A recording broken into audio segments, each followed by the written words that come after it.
So we've looked at form, we've looked at class, we've looked at speed, and we've looked at pace, all the four elements of handicapping to arrive here at our final assessment, where we look to see whom of the contenders meet the guidelines for selection from our four corners of handicapping analysis.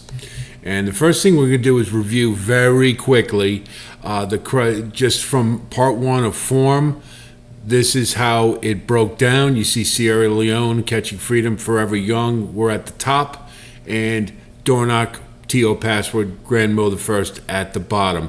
I'm going to go through this very quickly because you can go back to the individual presentations to deep dive on it, but this is just in summary real quick. Then we looked at class, and you see Sierra Leone, Catching Freedom, Honor Marie were the top scorers, and Domestic Product, Grand Mo the First, and TO Password were down at the bottom.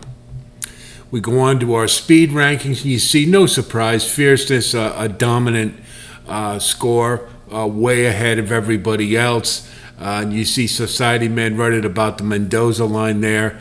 And, of course, we couldn't rank accurately Forever Young or TO Password. They would only be guesstimates, so we chose just a discretion being the better part of valor not to try to rank them. But we do have partial scores on Forever Young if you do want to take a look at it. So the real losers were West Saratoga, Grand Mo the First, and Domestic Product. It shouldn't be a whole lot of surprise there because the Florida races were pretty weak this year.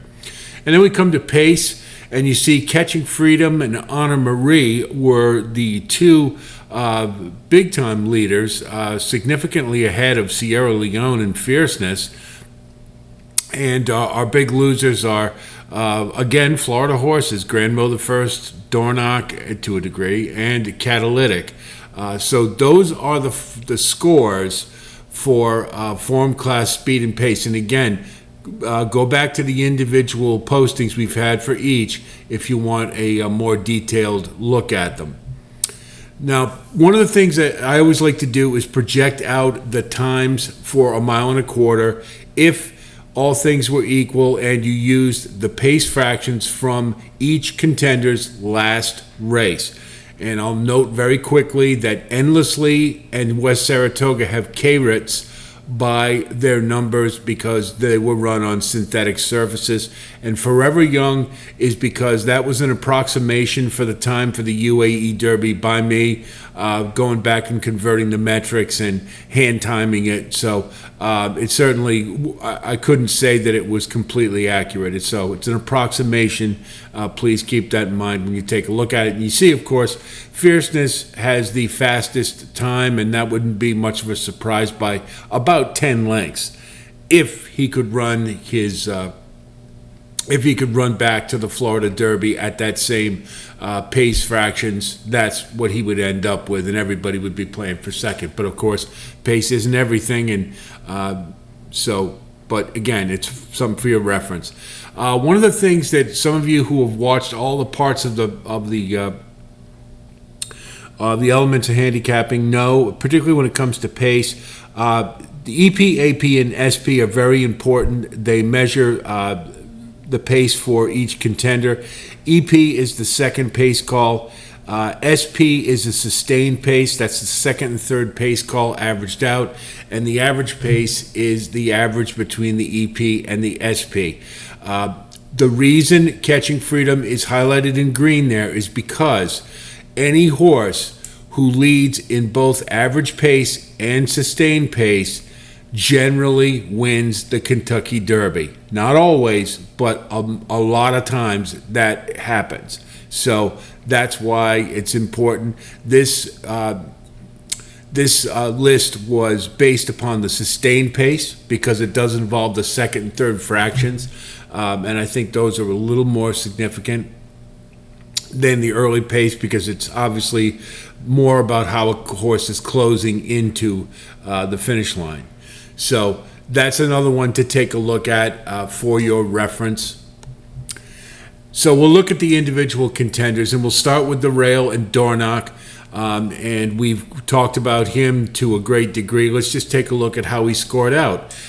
His form was -3. His form has not been good. Class-wise, he's at about a 0. Speed-wise, he's at about average. 0 would pretty much be average, so he's a little bit above that. Pace numbers didn't come out terribly well, and that mainly had to do with the Bluegrass Stakes. I think he'll run a little better than that, but I don't think it's going to be good enough. We're going to give him a -1 for the post.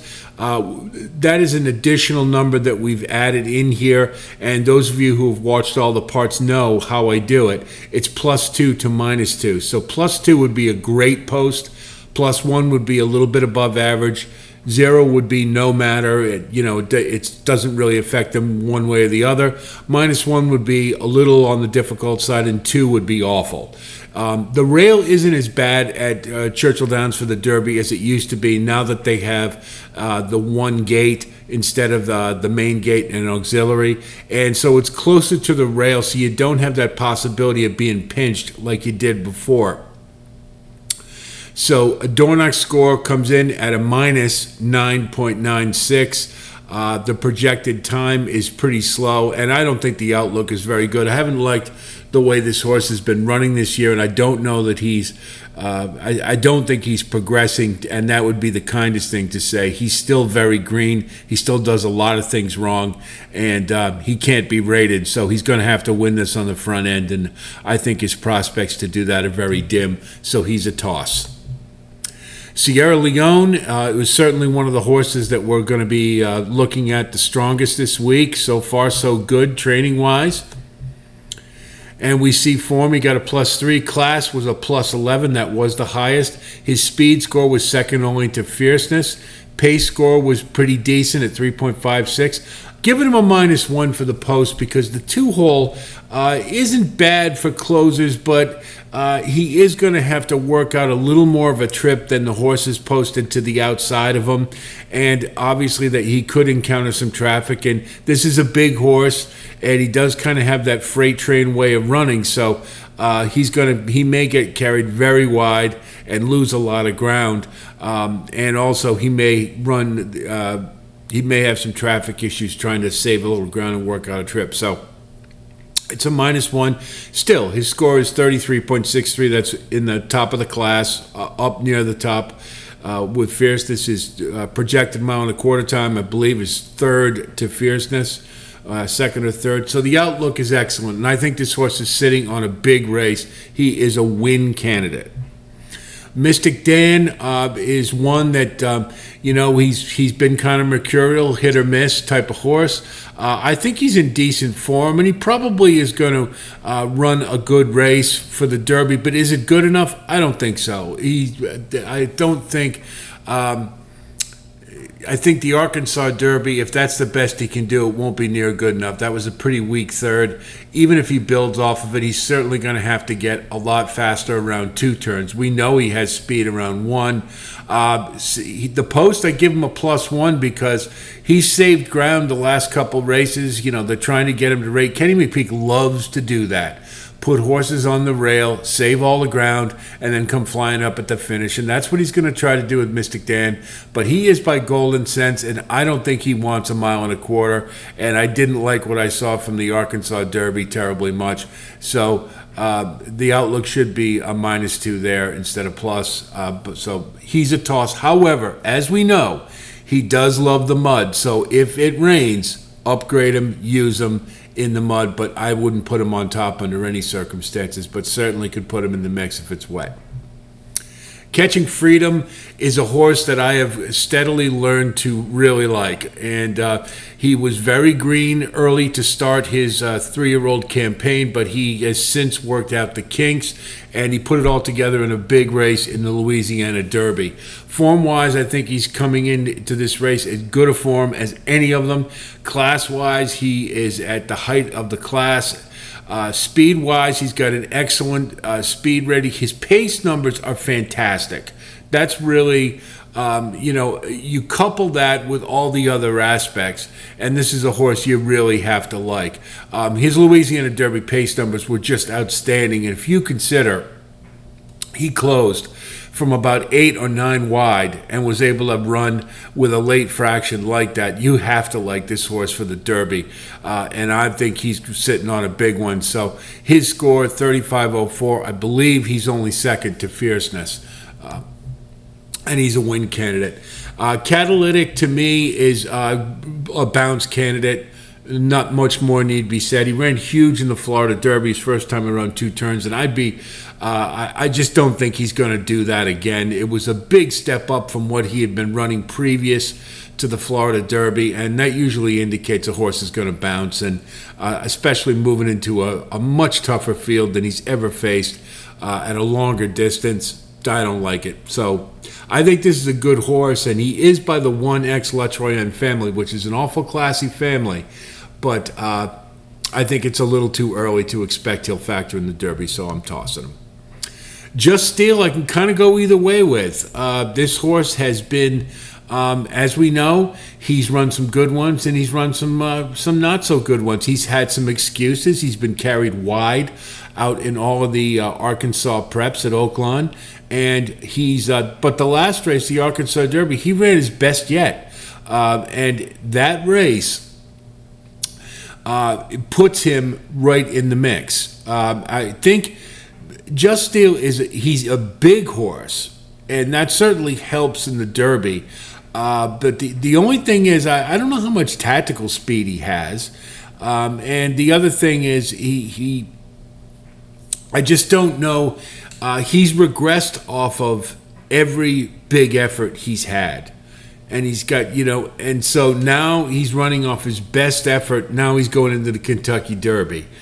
I don't know. I can go either way with him. I put him as price, and if you see that designation, obviously it means I need some value to consider him. I think he's a horse you're likely going to get a price on, so maybe you put him into the gimmicks.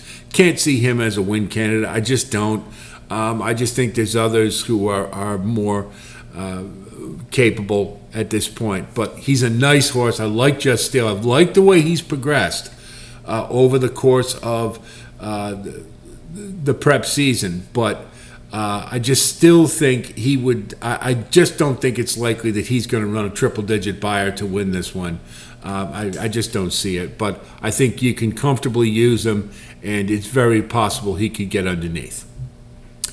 We'll come to Anna Marie, and I really like this horse. I'm worried, though, because he's seeming like a wise guy horse. I don't think he should be. This horse ran a nice Louisiana Derby. I thought it was just as good as Catching Freedoms. He was right behind him. It was the second off the layoff, and he's coming into this race third off the layoff. And if you look at his 2-year-old year, that was a big time pattern.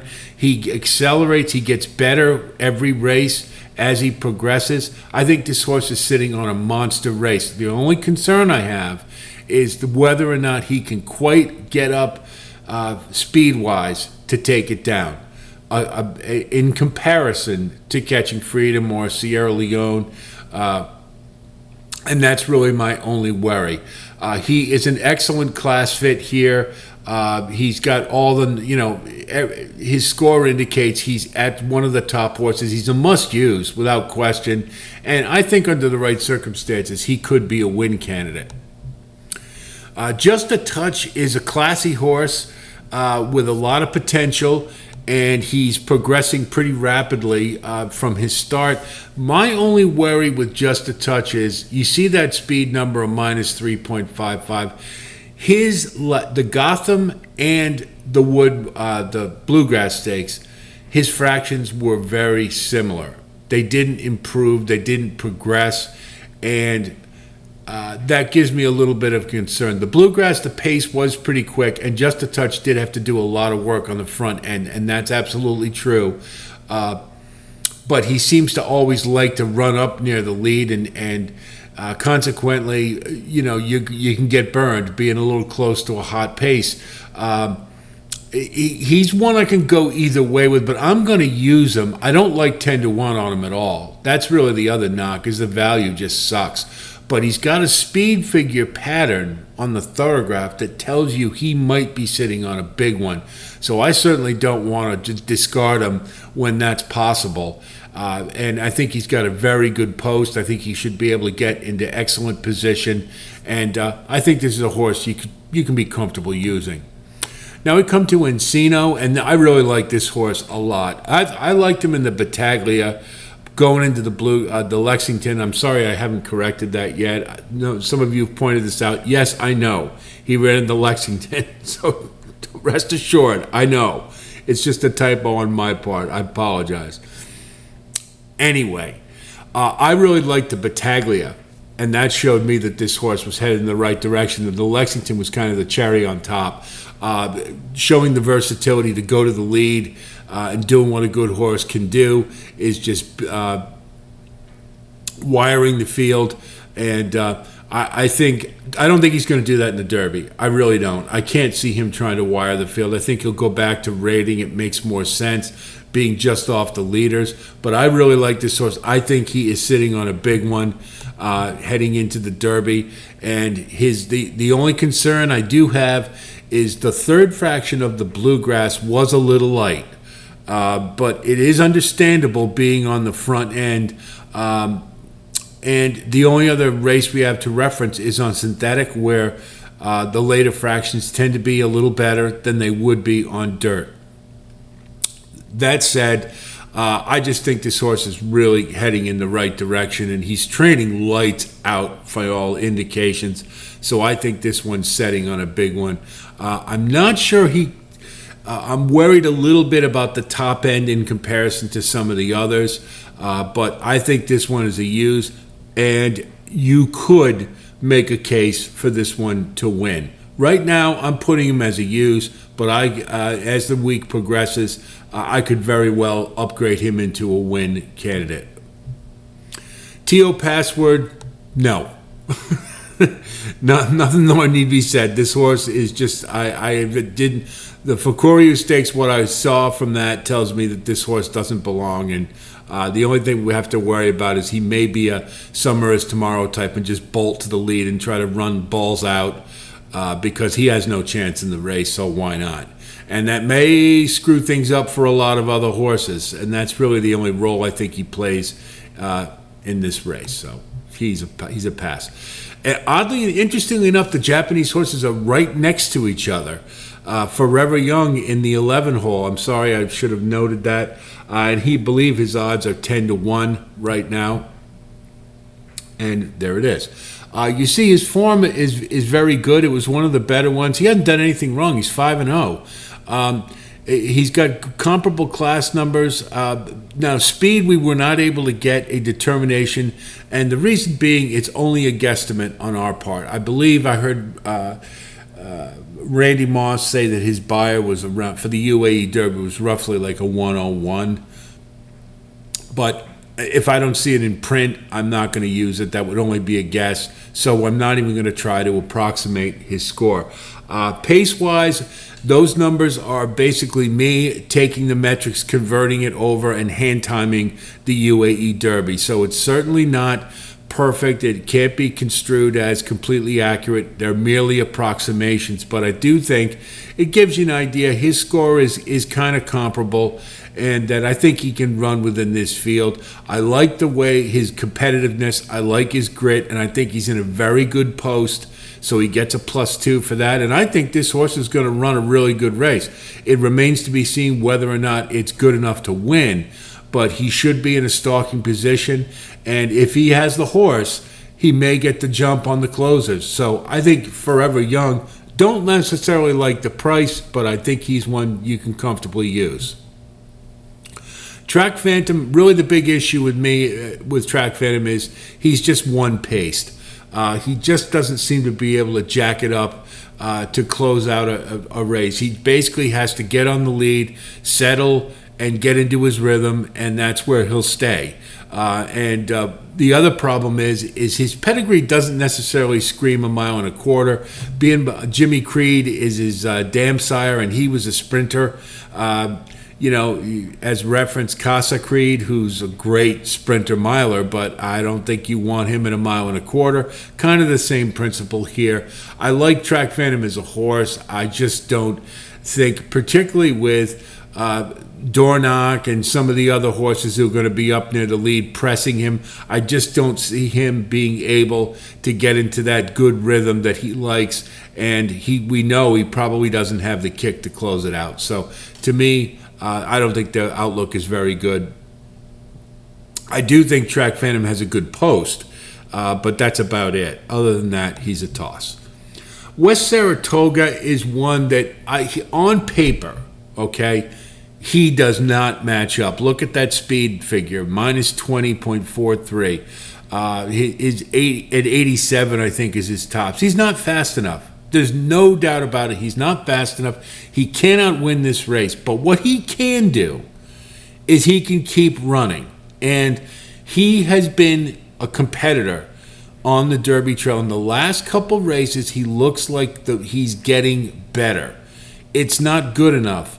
But does it have to be? You could put this horse on the bottom of the superfecta at monster odds, and all he has to do is keep running, and he can back right into fourth. And so when I say price or toss, if I get anything like 80, 90 to 1, 67, 60 or 70, whatever the price is, it's worth it to put him on the bottom of the super, because there's going to be a lot of horses backing up. They're going to take this one to the back. I don't think they're going to make any pretense this horse can win the race, and they're just going to keep going and maybe make one run and try to get into the money late, and that's fine for our purposes. That's just fine at big odds. So for that reason, I think he's a horse maybe you think about using. Endlessly is another one. Now, I don't think the odds are going to be nearly as favorable as they will for West Saratoga. They should be higher with a horse who's never run on dirt before, but this horse has got a lot of quality, and he has the pedigree to run all day, and that's the other part of the equation for me. His speed numbers on turf aren't good enough to win this race, and usually the turf speed figures are better than they are on dirt for horses who run on both.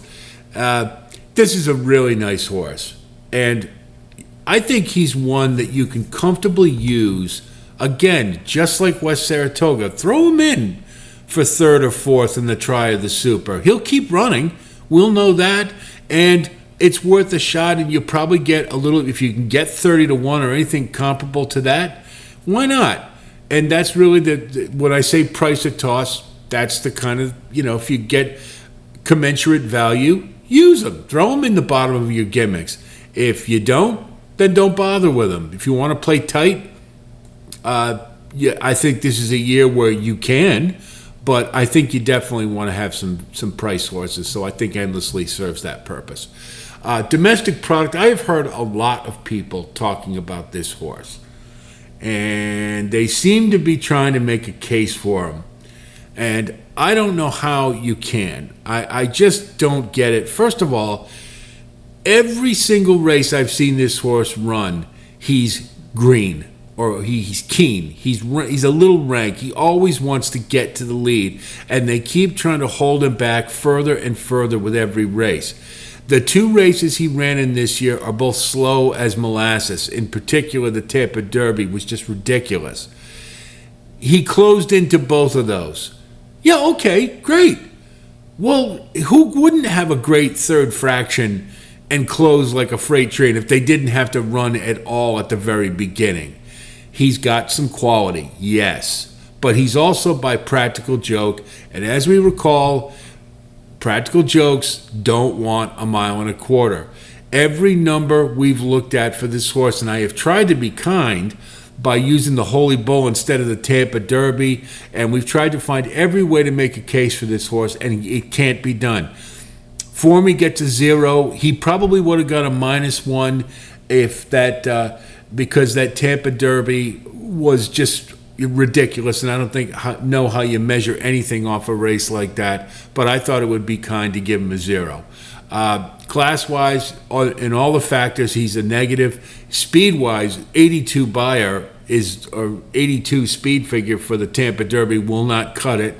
And pace numbers are, I don't know what to do with them because he's only been running in slow races, but he's closing into, he's hanging around in really slowly paced races. And it just, to me, I just don't see it with this horse.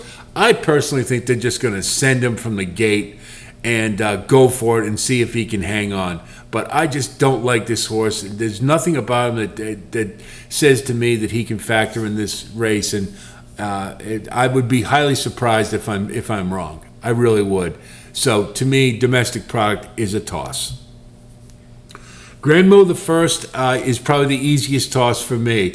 He tries hard, but he's just not good enough. That's the bottom line. He had 3/3 this year, all in those weak Florida Derby preps. Every one of those races has turned out to be mediocre. And he couldn't, in the Florida Derby, he was backing up. He tried to stay up with fractions that were competitive with or commensurate with what you'll probably get in the Derby. And you see it there, 47-4, 111-3. But look what happens. Once he gets past 6 furlongs, that's too much for him. And he starts backing up. And that's what you're going to have in the Derby.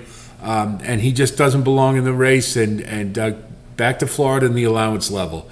He's a toss. So now we come to Fierceness. Okay. Here's the thing.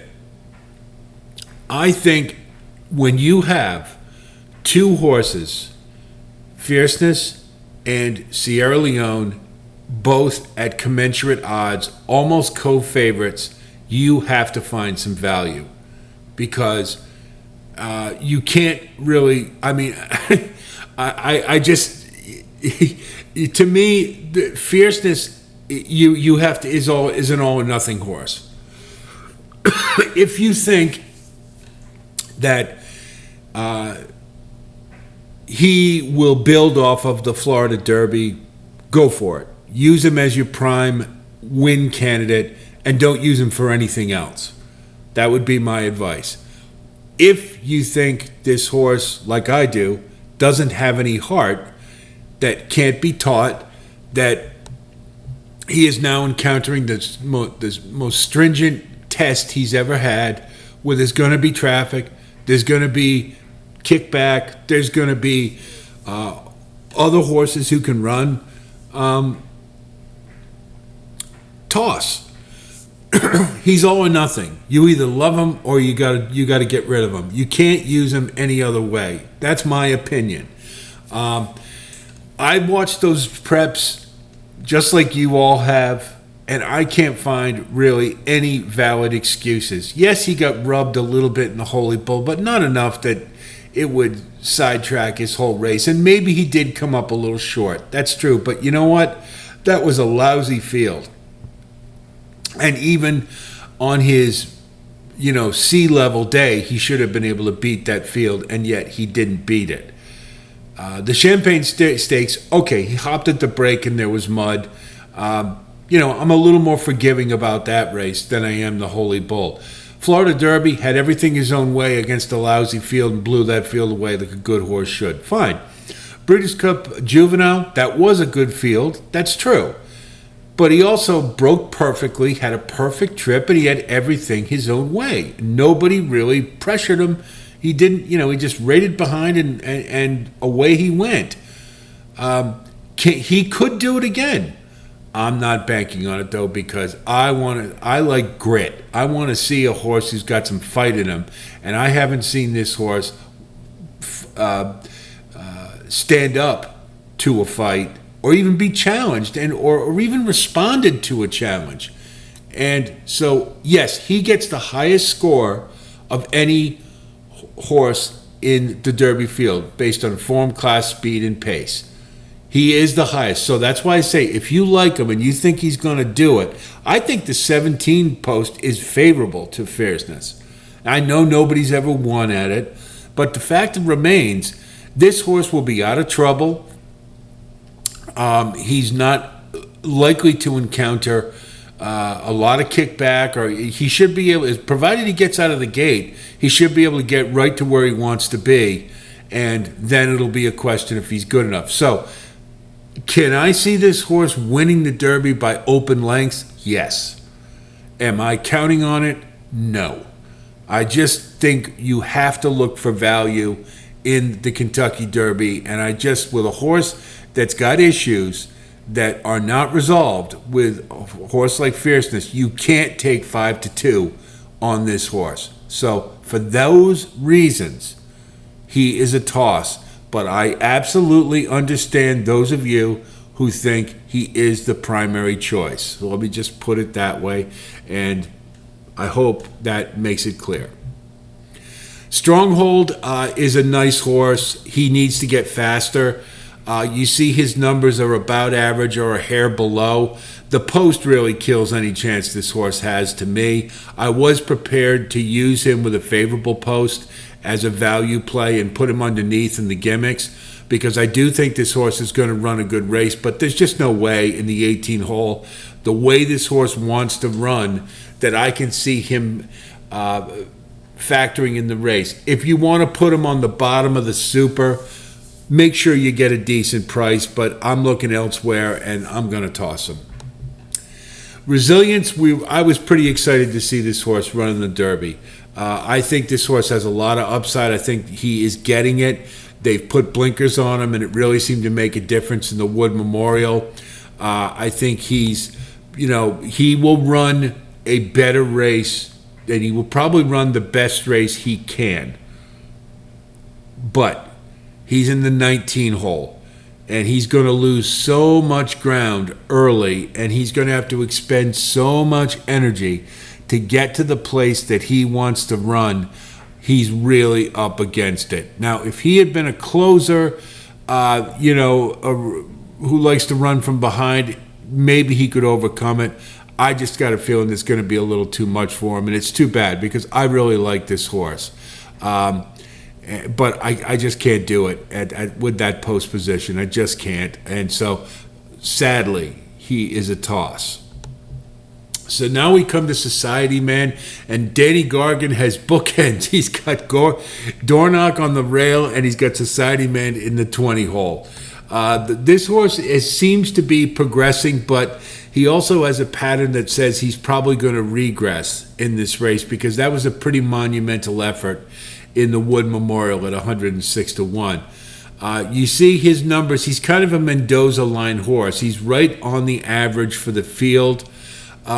The one thing about this horse is, though, I think he'll keep running. That's it. That's the only appeal he has to me. He's not fast enough. I don't think he'll springboard forward where he will become a serious contender or like a monster closer or anything like that, but he will keep running. So when others are backing up, this is the kind of horse who can back his way into fourth and make for a really nice superfecta at a really nice price. If you want to toss him, wouldn't blame you at all, but I'm using him as a price horse for the bottom of my gimmicks. So, here are the final score rankings from 1 to 20, and we've already gone through them individually, and you'll see Fierceness is the top scorer, mainly on his speed numbers, but that's kind of in keeping with the way it's been for him. You see Catching Freedom has, I think has on the Derby trail is probably improved the most of any of the horses. Now, there's still, you could make a very valid case that he may still be a little green and the Derby might be a little much for him. You can make that case, and I wouldn't blame you. It could be pretty valid, but he looks to me like he's worked it out. If he can handle a crowd like they get at the Louisiana Derby and run like he did, I think he's ready to run a monster race. Notice one thing about this scoring system And this is the first time we've done this, by the way. This isn't something I've done every year. This is just something we put together. I wanted to quantify the scores. Last year we used letter grades. I thought it was better to have raw numbers to take a look at.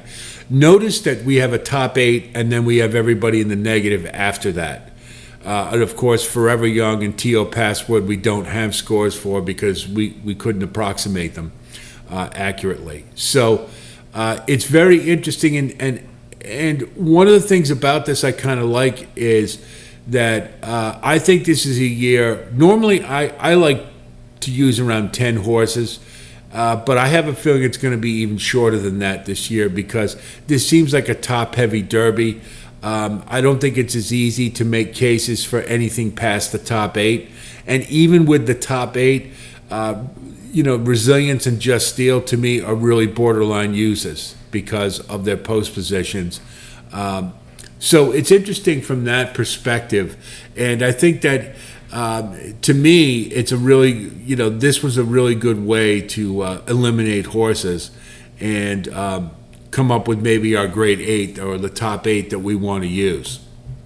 So here's what I've come up with as use and toss. For those of you who use Ticketmaker, I've done the ABCs. My A's are Sierra Leone, Catching Freedom, Honor Marie, and Encino A/B. He could be an A, he could be a B. Just a Touch and Forever Young are my solid B's. And then the C's, these are the price horses. Just Steel, West Saratoga. Resilience I'm still going to use, but, I could easily toss as well, especially if the price isn't as good as I want it. And Society Man. And so those are horses we're thinking more about the bottom of the super or the try at a price. So the tosses are Dornock, Mystic Dan, Catalytic, TO Password, Track Phantom, Domestic Product, Grand Mo the First, Fierceness, and Stronghold. And I've stated my case about Fierceness. I think it's all or nothing. You either use them to win or you throw them out completely. And so right now, that's what I'm looking at. So this is our final assessment. This is what we're looking at. If you had to pressure me as to who I think is the primary win candidate, it's Catching Freedom. I think he's the one to beat.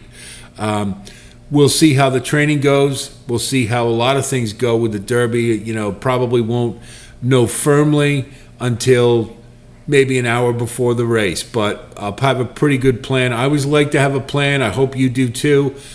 Before you get there, it is impossible to try to come up with wagers on the Kentucky Derby right before the race. There's so many distractions. It's better to try to put it together the night before and then go in and be prepared to call an audible based upon what's going on with the tote board, but have your general game plan in place. So I hope all of this analysis helps you in formulating your own wagering strategy for the Derby. I've enjoyed doing this. I hope you've gotten something out of it. We're going to do some more this week. It's going to be time permitting. This takes a bit of time. I think you probably understand that. So I'm going to try to have a posting on ticket structure, and probably will do that in relation to the whole Churchill Downs card, because there are a lot of good undercard races, and there's always a lot of good opportunity on the undercard as well. I'm toying with the idea of doing something about the Derby City 6, because it's only a 20-cent ticket. I know a lot of you would want to play that for fun. So we may have something about that. We will have Kentucky Oaks coverage. And again, I would like to do a Q&A. It'll be a couple of days beforehand. And let me put it to you this way. If you want a Q&A, let me know what day works for you, what night. Do you want to do it Wednesday, Thursday, or Friday night, one of those. And let me know, and we'll take a vote. And, if that's something you want to do, I'm more than willing to try to do it.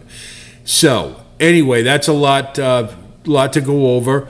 And again, thanks for watching. Thanks to all of you who have come on board recently. We really do appreciate it. This has been a lot of fun this Derby season. I hope you've enjoyed it as well. So we'll be talking soon, and hang in there for more from Right at the Wire.